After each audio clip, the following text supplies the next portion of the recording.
अस्सलामुअलैकुम friends, welcome to another video. तो नई वीडियो में आप सबको खुशामदीद। आज की वीडियो अगेन आपके लिए इंफॉर्मेटिव होने वाली है, जिसमें आपको बताया जाएगा कि जॉब सर्चिंग वीज़ा और टूरिस्ट वीज़ा यानी कि विजिट वीज़ा, इन दोनों में क्या मेन डिफरेंस है, आपको कौन से वीज़े पे आना चाहिए और आप कौन कौन से वीज़े के लिए एलिजिबल हैं। तो हमारे साथ मौजूद है नासिर गोंदल साहब। वो इसमें आपके साथ इंफॉर्मेशन शेयर करेंगे, अपना नॉलेज शेयर करेंगे और बताएंगे कि कौन सा वीज़ा आपके लिए वैलिड है, आपको आना चाहिए और यहाँ पे आके जॉब सर्च करनी चाहिए।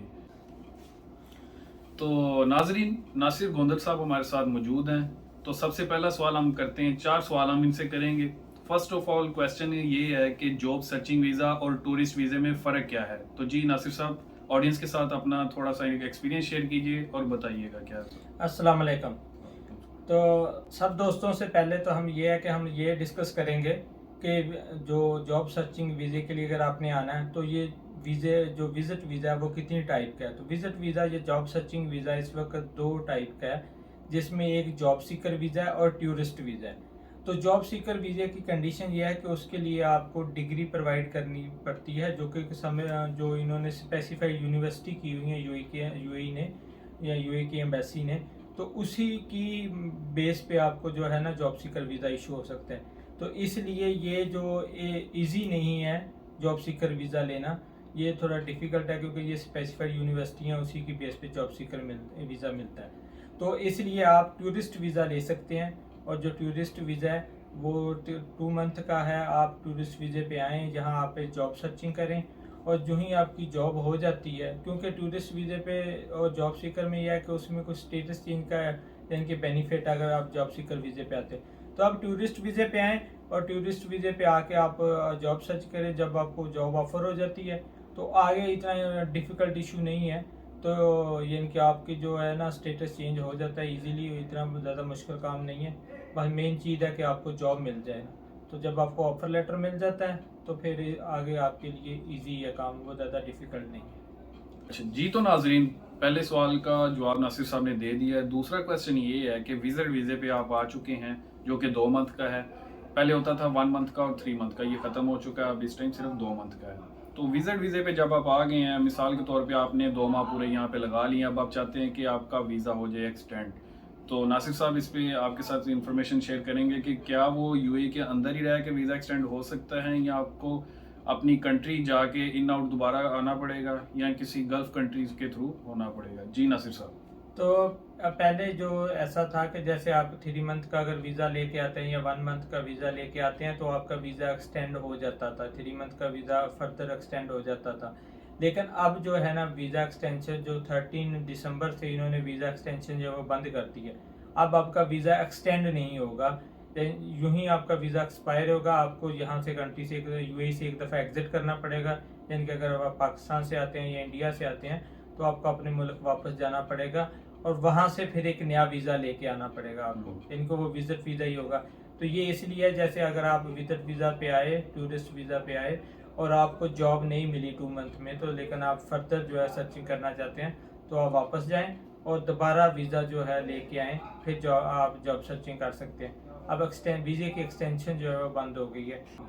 ठीक हो गया नासिर साहब। तो नाजरीन, दूसरे सवाल की उम्मीद आपको समझ आ गई होगी। तीसरा क्वेश्चन हम लोग नासिर साहब से करेंगे कि अगर आपको 2 माह के अंदर यूएई में जॉब मिल जाती है तो उसका नेक्स्ट क्या प्रोसीजर होता है, किस तरह वीज़ा चेंज होता है, ये नासिर साहब से आपको बताएंगे नासिर साहब। जी नासिर साहब। तो एक्चुअली ये है कि जब अगर फॉर एग्जांपल आप वीज़ा टूरिस्ट वीज़ा पे हैं तो उसके बाद आपको ऑफ़र लेटर मिल जाता है। तो अगर आपको ऑफ़र लेटर मिल जाता है तो आपको आपका चेंज स्टेटस होना है, यानी कि आपने टूरिस्ट वीज़ा से अब जो है ना एम्प्लॉयमेंट वीज़ा पे कन्वर्ट करना है। तो यूएई के अंदर जो है वो 3 तरीके से आपको जो है ना वो स्टेटस चेंज हो रहा है। एक तो B2B, जो border to border, mean to say कि आप अपने कंट्री के अंदर एग्जिट करें, और अपना जो एक दफ़ा आपका विजिट वीज़ा एक्सपायर हो जाएगा और ये आपकी कंपनी जो आपको डॉक्यूमेंटेशन भेजेगी, वीज़ा अप्लाई करेगी और आपको वीज़ा भेजेगी अपने कंट्री के अंदर। आपने आप फॉरेन ऑफिस जाना है और उसमें से ये जो डॉक्यूमेंट भेजे हैं उनको वेरीफाइड करवाना होता है। तो वो उसके बाद आप वापस आ जाएंगे तो आपका चेंज स्टेटस हो जाएगा।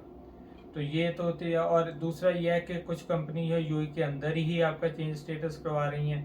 तो और कुछ कंपनी जो हैं वो जैसे अमान है ये उससे वहाँ से एग्जिट करवाती हैं और वहाँ से आपका चेंज स्टेटस होता है। तो ये जो अब आपको ऑफर लेटर मिल जाए उसके बाद का ये प्रोसेस है।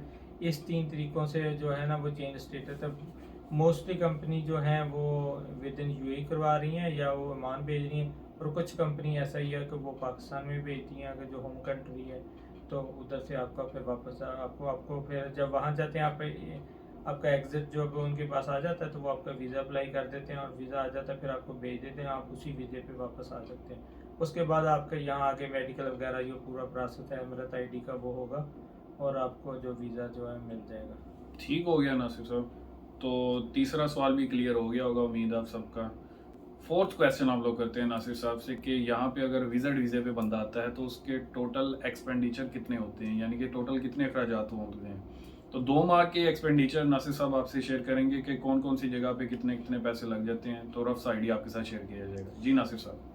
तकरीबन विजिट वीज़े पे अगर आप हम ये इसकी पूरी कैलकुलेशन करें कि टोटल एक्सपेंस कितने होंगे, तो ये 2 मंथ का जो विजिट वीज़ा है ना उस पर तकरीबन 4000 जो दिरहम है ना वो तकरीबन खर्च हो जाते हैं। तकरीबन 700 का विजिट वीज़ा की कास्ट है और 12 to 1300 जो है वो आपको टिकट का पड़ेगा, यानी कि उसकी कास्ट होगी। और इस तरह फिर जो है ना 400 में आपको जो बैचलर अकोमोडेशन मिलेगी मंथली बेसिस पे, तो 400 के राउंड अबाउट जो है वो आपका फूड का एक्सपेंस होगा मंथली पे। आप उसको 3 भी कर सकते हैं, 350 भी कर सकते हैं, लेकिन 400 हमने एक एवरेज जो लिया है वो ये है। और इसके बाद आपने थोड़ा सा इंटरव्यू के लिए घूमना फिरना भी है, यानी कि आपने बाहर जाना है, आपको किराए पड़ने हैं गाड़ियों के, टैक्सी के और ये, तो अगर हम उसको भी कोई 500 रखें कि 500 तकरीबन आपका जो वो खर्चा होगा, तो इस तरह टोटल मिला के 4000 दिरहम जो है ना, जिसको अगर पाकिस्तानी हम पैसों में कन्वर्ट करें तो तकरीबन 2.5 लाख के करीब वो जो है ना आपका खर्चा होगा।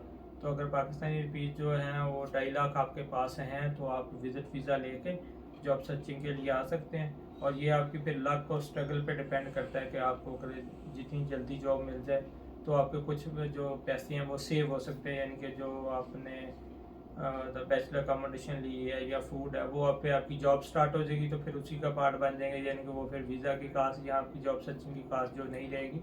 उसके बाद अगर आपको जॉब मिल जाती है, जितनी जल्दी मिल जाती है, ये डिपेंड करता है आपकी स्ट्रगल पे और आपकी लक पे। इधर नाजरीन आपको एक तकरीबन सारा कुछ समझ आ गया होगा, क्योंकि बेसिक चीज़ें थी कि किस तरह आपने यहाँ पे आना है, क्या क्या प्रोसीजर है और आने जाने का क्या प्रोसीजर है। उसके बाद अगर आपकी जॉब लग जाती है उसके बाद नेक्स्ट कंपनी का क्या प्रोसीजर है।